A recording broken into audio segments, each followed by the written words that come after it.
Cette émission est une production de la télévision régionale des Moulins. Avec la collaboration de la Chambre de commerce et d'industrie Les Moulins.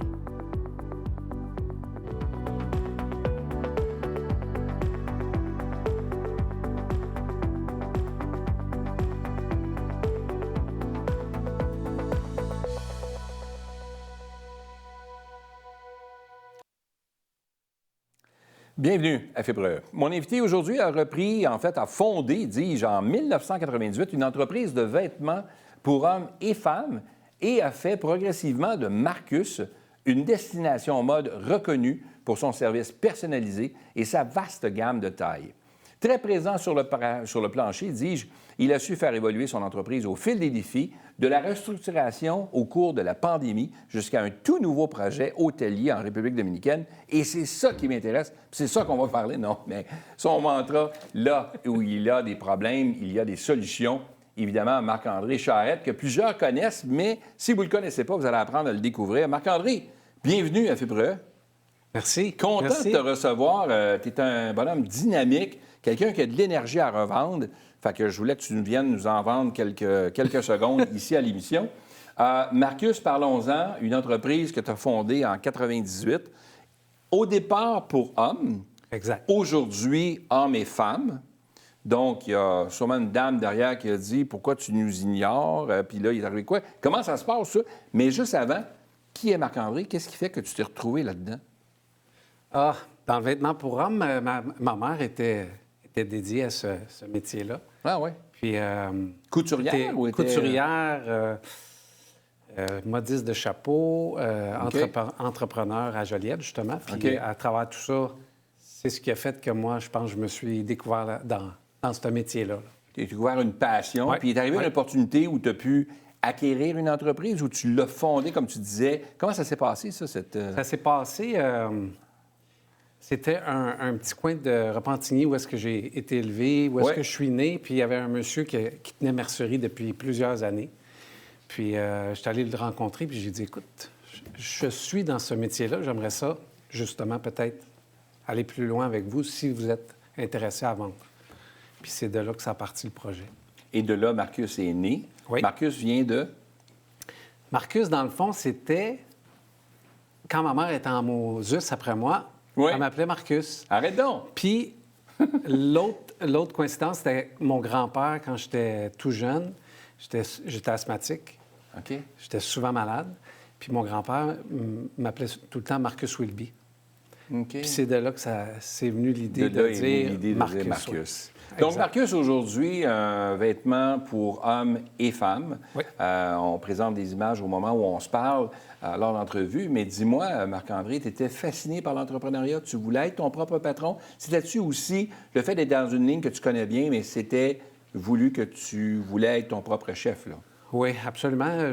Je dirais tout jeune, j'étais toujours en constance. Je cherchais des projets. Ouais. Le premier projet, c'était de passer le journal. Après ça, c'était de créer une petite compagnie de ramassage de feuilles. Après ça, j'ai initié un groupe d'amis à créer un petit groupe de baseball balle molle parce que je ne pouvais pas jouer dans les Fait que tu clubs. étais un entrepreneur né, Oui. là. Tu créais des projets et tout ça pour en arriver au jour où tu as fondé, là, Marcus, évidemment, suite à cette mercerie-là auquel tu t'es greffé, en fait, puis là, tu es devenu le seul propriétaire, puis là, tu as parti ça. Aujourd'hui, qu'est-ce que tu dirais de cette entreprise-là, Marcus, qui... vous avez combien d'employés, là, vous autres, là? Vous avez... On tourne autour de 6 employés. autour temps de plein. 6 employés, puis tu réussis à faire tout rouler ça, là. Oui. Quand même. Oui, quand Avec même. 6 employés, là, les gens sont quand même assez... ils savent où ils s'en vont, là. C'est clair Oui. qu'ils ont tous leur rôle assez clair, Exact. bien précis, là. Quand tu regardes ces années-là, parce qu'à 98, là, on est quasiment 30 ans plus tard, là, ça arrive bientôt, est-ce qu'il y a des choses que tu ferais différemment avec tout ce que tu as vécu? Quand tu regardes l'expérience que tu as acquise aujourd'hui, puis tu regardes les années qui ont passé, y a-t-il des choses que tu aurais fait différemment? Des choses que tu as... Je pense pas. Honnêtement, j'ai pas eu de... J'ai pas eu de... J'ai eu beaucoup de montagnes à surmonter, là, mais Ouais. je referais la même chose. C'est plus ma passion J'ai toujours eu le soin du service à la clientèle. l'accueil, le service. L'expérience client, L'expérience on dit aujourd'hui, là, client. souvent. Hein? J'ai eu différents projets en tête que, oui, j'aurais peut-être pu ouvrir d'autres Marcus. Oui, j'aurais peut-être pu Développer davantage. développer davantage, mais souvent, j'ai retraité parce que j'ai vu plus de gens autour de moi faire un peu ça, puis plus souvent qu'autrement, ils ont fermé.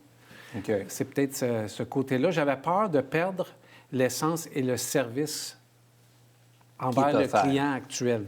Qui, pour toi, est essentiel. Ça fait partie de ta marque de commerce. Essentiel. Dirais-tu que ces clients-là reviennent parce qu'ils ont cette approche-là chez vous? Une grande partie. Bien évidemment, les vêtements une grande de partie, c'est qualité notre qui sont service. offerts, bien évidemment. Les mais- vêtements aussi. Ouais. Le souci du détail avec le client, c'est sûr.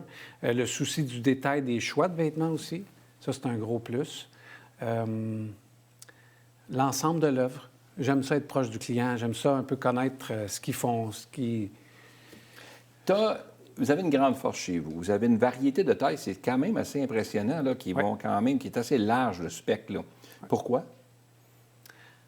En fait, je veux m'assurer que le client... Dans le fond, ce que je veux remplir, c'est de combler un client qui va passer la porte, qu'il soit petit, extra petit ou très grand, tout sous un même toit. Donc, ce qui veut dire que c'est un peu un plus gros défi, mais c'est ce qui fait que les gens viennent chez nous, justement pour... je donne un exemple. Quelqu'un qui a les bras très longs, bien, chez nous, on va l'habiller, au lieu d'avoir les manches comme ça. C'est des petits détails. Je disais tantôt, près de 30 ans, tu es encore celui qui forme les employés. Oui, je m'assure de ça. Quand même. Oui, quand même. Tu sais, c'est pas quelque chose que tu as délégué avec l'occupation que tu as. Quand même, tu es quand même occupé. Tu as ton projet en République dominicaine aussi. Oui, en plus. Qui fait que ça bouge en même temps. Fait que mais tu tiens à ce que tu puisses propager cette dynamique-là que tu as mis en place là, pour l'accueil client et tout ça, quoi. Oui, exact. C'est sûr que je dis pas non à m'en aller un peu plus loin, peut-être ouvrir un deuxième Marcus un jour, mais il faudrait pas que je perde. J'ai été restaurateur, OK. puis je pense que c'est ça qui fait que changer une recette ou changer la sauce ou changer, c'est souvent là qu'on voit les restaurants perdre la vitesse ou ce Changer qui de est chef, bon, des ce fois, qui est ça- bien ouais. est parfait. Donc, Ouais. c'est un peu le pourquoi du pourquoi. La pandémie est arrivée. Une période difficile. Je ne veux pas te ramener en arrière, mais c'est une période qui est C'est une difficile. belle période quand même. Non, mais c'est ça. Est-ce que tu l'as pris positivement malgré tout? Puis tu as vu en fait, pris positivement. On s'entend que la pandémie, on aurait pu tous s'en passer, surtout les entrepreneurs. Mais il reste que tu as su prendre ce qui était meilleur là-dedans pour justement tourner ça à ton avantage? Est-ce que c'est ce que tu dirais? Ou... Oui, oui, exactement. C'est un peu... la pandémie est venue... on a réduit nos heures de service. On a restructuré un peu les heures occupées du commerce. On a changé... mon beau-fils était avec moi. Malheureusement, a quitté. Mais en même temps, c'était tout pour du mieux. C'était tout pour du plus. Ça nous a amené à travailler vers le web. Ça nous a amené à restructurer vraiment nos heures de service puis s'assurer que les clients passent la porte au bon moment avec le bon service aussi, là. C'est toujours le service qui revient chez nous qui est le plus important, là.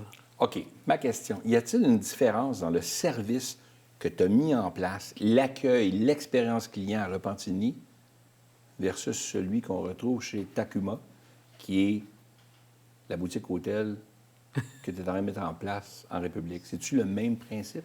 En fait, le projet du Takuma, c'est Claude qui a eu cette vision-là, qui a construit ça. Moi, je me suis joint à ce groupe-là comme OK. actionnaire.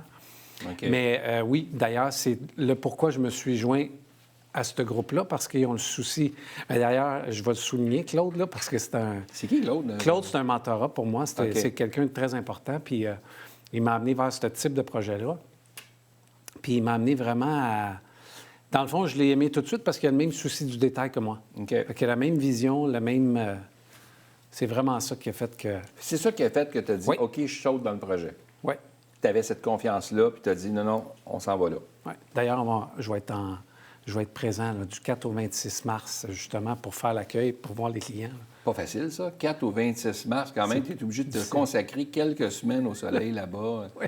Pas facile ta vie Pas quand facile, même. Là, pas tu sais, facile. mais plus sérieusement, donc la Ouais. clientèle qui est là-bas, c'est la clientèle touristique, on s'entend là. 100 Parce que 100%. les gens qui vont fréquenter l'établissement, c'est vraiment des gens qui viennent d'un peu partout en République pour venir Ouais. prendre un peu de soleil, venir relaxer, puis ils vont découvrir cette boutique-là, qui est à même l'hôtel. Comment ça marche? C'est, En fait, la boutique actuelle, dans le fond, on appelle ça le Takuma Boutique Hôtel.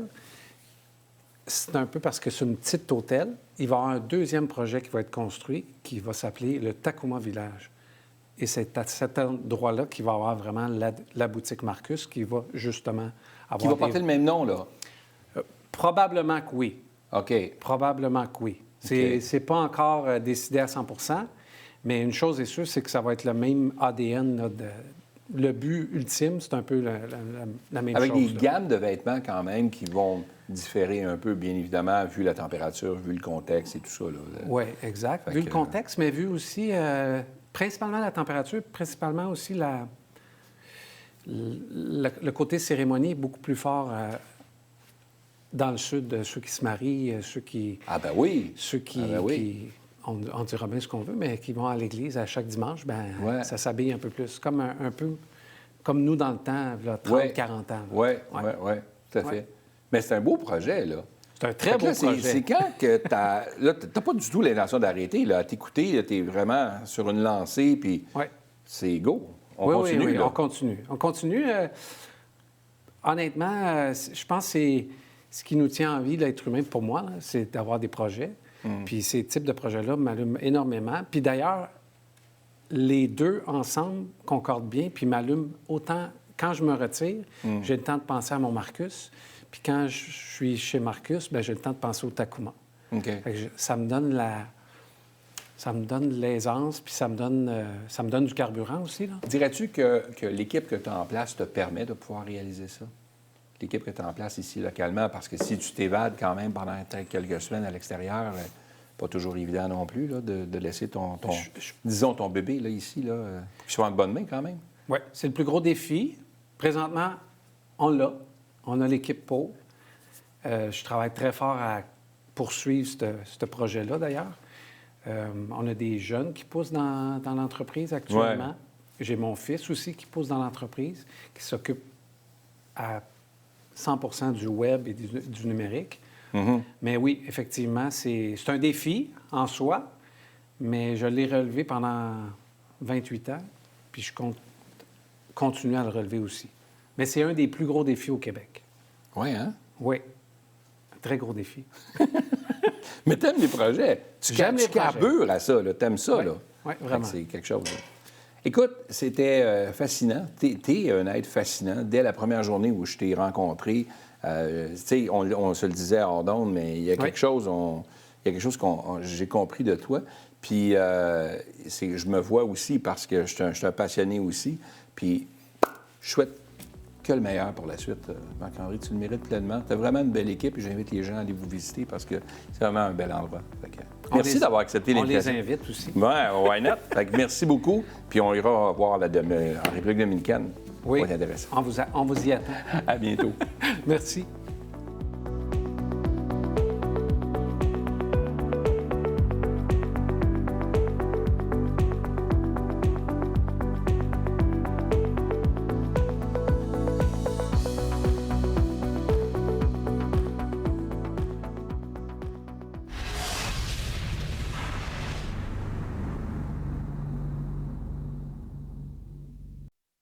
Cette émission est une production de la télévision régionale des Moulins.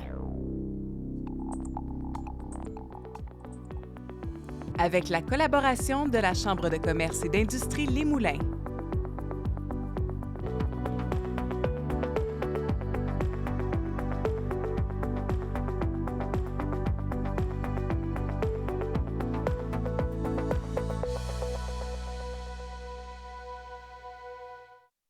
Bienvenue à Fibre Extra. Aujourd'hui à l'émission, on reçoit Julie Savage-Fournier, une experte en amélioration continue et en optimisation, dis-je, des organisations. Avec elle, on se penche sur les bonnes pratiques, les outils concrets et des réflexions utiles pour les entrepreneurs qui veulent gagner en efficacité, réduire le gaspillage, mobiliser leurs équipes et mieux s'adapter aux changements rapides du monde des affaires. Julie, Bienvenue à Fibreux Extra. Merci. Content de te recevoir aujourd'hui. Donc, Kaizen Radical, on peut en parler un peu. Oui. Pourquoi Kaizen Radical? Ça vient d'où et qu'est-ce que ça signifie? Bien, en fait, Kaizen, c'est la philosophie japonaise de l'amélioration continue. Donc, Kai, ça veut dire changement et Zen, ça veut dire bon. Donc, Ouais. c'est le fait de s'améliorer. Et c'est aussi une amélioration qui se fait par petits pas. Donc, on essaye de faire le plus petit pas positif possible à chaque jour. OK. Donc, les organisations ont vraiment besoin de réorganiser. Je le disais en entrée de jeu, là, comme quoi que, ils te consultent en grande partie pour avoir une meilleure cohésion ou une meilleure organisation. C'est quoi exactement que tu fais à l'intérieur des entreprises? Bien, à la base, j'ai une formation en génie industriel. Donc, Quand même. oui, ma formation, c'est vraiment la production et la logistique. Donc, l'optimisation de tout ça. Puis, j'ai développé une expertise aussi dans le domaine des services parce que, bon, optimiser un processus de production, tu sais, on voit les objets se faire manipuler et tout ça. Mais à un moment donné, je me suis rendu compte que bien, dans les services ou dans les processus administratifs, bien, le travail se déroule dans la tête des gens. Puis j'ai développé cette facilité-là, justement, à rentrer en contact avec les gens, comprendre comment ils réfléchissent dans leur travail, puis les aider à le faire de façon plus efficace. C'est quoi les erreurs les plus fréquentes que tu vois dans les PME, dans leur processus ou dans leur façon de faire? En fait, je dirais pas que c'est des erreurs, mais c'est plus comme un manque d'amour. Parce que il y a personne qui essaie de travailler de façon inefficace. Mais c'est juste que quand on a défini notre façon de travailler, mais c'était souvent dans un autre contexte. Puis là, le temps a changé, puis on continue dans nos vieilles habitudes, mais tout a changé autour de nous, puis nos vieilles habitudes sont plus si pratiques que ça maintenant. OK.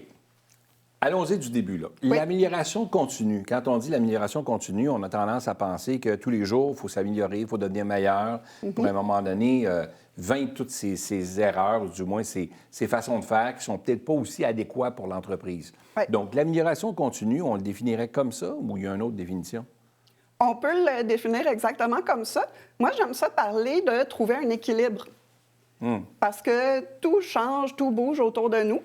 Puis on veut toujours être sur le meilleur point possible. Donc, c'est vraiment de s'ajuster, tu sais, un peu comme quand on fait une posture de yoga, quand on essaie, tu sais, de faire... on est sur un pied, puis là, on essaie de faire l'arbre, puis tout ça. Bien, on a plein de petits muscles qui travaillent pour nous garder droit. Qu'on pensait qu'on n'avait pas, là? Oui, c'est ça. Mais qui ressortent, qui refont surface? Ceux qu'on ne se rend jamais compte, à part quand on essaye de faire ça. Ouais. Mais c'est ça, l'amélioration continue. C'est tous les petits ajustements qu'on a besoin de faire pour que la compagnie reste droite. Il faut y aller modérément quand on fait ces changements-là et non de faire des changements radicaux. Pour faire un jeu de mots un peu avec le nom de ton entreprise, quand on dit Kaizen Radical, donc c'est radical le changement ou c'est progressif?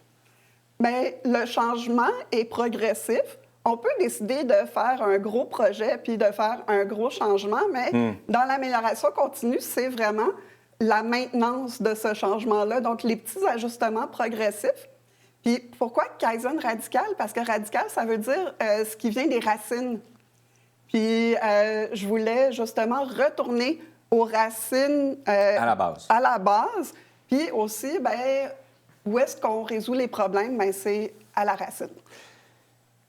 Quand on met en place ce processus d'amélioration-là, puis que le patron veut ou la patronne veut justement que son équipe soit encore plus performante, mieux outillée, donc on cherche des façons de le faire, on adopte la technique, on va venir en entreprise ou dans l'organisation, puis on cherche justement à aller chercher cette amélioration continue-là, ou du moins trouver des façons de le faire. Il arrive que ça crée des inconforts et des insécurités chez certains individus qui, pour eux, quand ils sont habitués d'être dans leur... Tu sais, l'expression qui dit « je suis bien dans mes pantoufles Ouais. », et là, on les sort de leur zone de confort pour les emmener à autre chose. Est-ce que ça peut être un peu inquiétant pour l'équipe? Est-ce que c'est difficile de faire adhérer tout le monde à ça ou des fois, on se retrouve qu'il y a certains joueurs qui ont de la difficulté à prendre le bateau avec nous ou du moins, ils restent au bord? Bien, c'est pas toujours facile parce qu'en tant qu'être humain, on aime ça rester dans ce qu'on connaît. C'est sûr qu'on se sent toujours vulnérable quand on doit apprendre quelque chose de nouveau, changer nos façons de faire. Par contre, j'ai le gros avantage que, avant d'être entrepreneur, j'ai été gestionnaire, j'ai été représentante syndicale, j'ai été professionnelle, donc j'ai occupé plusieurs rôles dans des entreprises. Puis j'ai réussi à parler tous ces langages-là différents. Parce que, en réalité, un changement, on peut le voir comme une menace ou on peut le voir comme une opportunité. C'est bien plus facile que ça tourne à notre avantage si on s'implique dedans. Donc, moi, les gens qui sont inquiets face au changement, je les invite à s'impliquer dedans parce qu'il y a des bonnes chances qu'ils soient capables d'influencer un petit peu puis de rendre leur propre vie meilleure en étant dans l'équipe qui décide des changements. Ah, tout à fait. Un exemple qu'on pourrait donner concrètement là, dans une entreprise, là, un petit changement qui a eu lieu dans l'entreprise qui fait la différence. Là. Exemple, là, je te prends ça au hasard. Là. Écoute, j'ai aidé une gestionnaire à libérer 30 minutes par jour dans son agenda. Quand même. Mais... Je t'engage. Je vais libérer ça. C'est souvent ça, la réaction à ça, mais ça y a permis d'être plus disponible pour ses employés, mais de se faire moins interrompre par ses employés aussi. Ah, OK. Parce qu'en ayant 30 minutes par jour, où est-ce que ses employés savent qu'elle est disponible tous les jours à la même heure, bien là, ils n'ont plus besoin de lui envoyer un message sur Teams ou un texto sur son téléphone. Mais si on est ça, 4 à arriver à sa porte sur le bord, là, c'est difficile. Là. Qui passe en premier? Là, si on est, Ah, mais les choses peuvent se régler très vite là, quand on a une bonne méthode de communication. Oui. L'intelligence artificielle, je l'emmène sur le sujet parce que, inévitablement, ça crée énormément de positifs, l'intelligence artificielle. On sauve énormément de temps. On l'utilise nous-mêmes au bureau, à la Chambre de commerce. On sauve beaucoup de temps avec l'intelligence artificielle. Toutefois, il y a des enjeux qui sont peut-être un peu plus négatifs aussi à la venue de cette intelligence artificielle-là. Puis les gens qui suivent peut-être un peu moins les tendances, bien, ont tendance à voir ça comme étant des possibles pertes d'emploi, l'intelligence artificielle va remplacer un paquet de choses et tout ça. Puis là, bien, il y a des craintes, il y a de l'insécurité qui se crée au sein de l'équipe pour certains corps de travail, ou pas corps, mais des postes de travail. Est-ce que c'est le cas où on peut l'utiliser beaucoup plus, de façon un peu plus efficace? Bien, ça, il y a plusieurs niveaux à cette question-là. Il y a le niveau de l'outil en tant que tel, l'intelligence artificielle. J'aime ça, considérer ça comme un stagiaire. Ça fait quand même un travail, c'est utile, ça nous sauve du temps, sauf qu'on ne peut pas forcément le laisser tout seul sans surveillance. Donc, à un moment donné, il faut tout le temps qu'on garde un contrôle humain de qu'est-ce qui sort de ça, parce qu'on sait que des fois, les intelligences artificielles, elles hallucinent. Ah oui? Oui. Au même titre que certains humains qu'on connaît.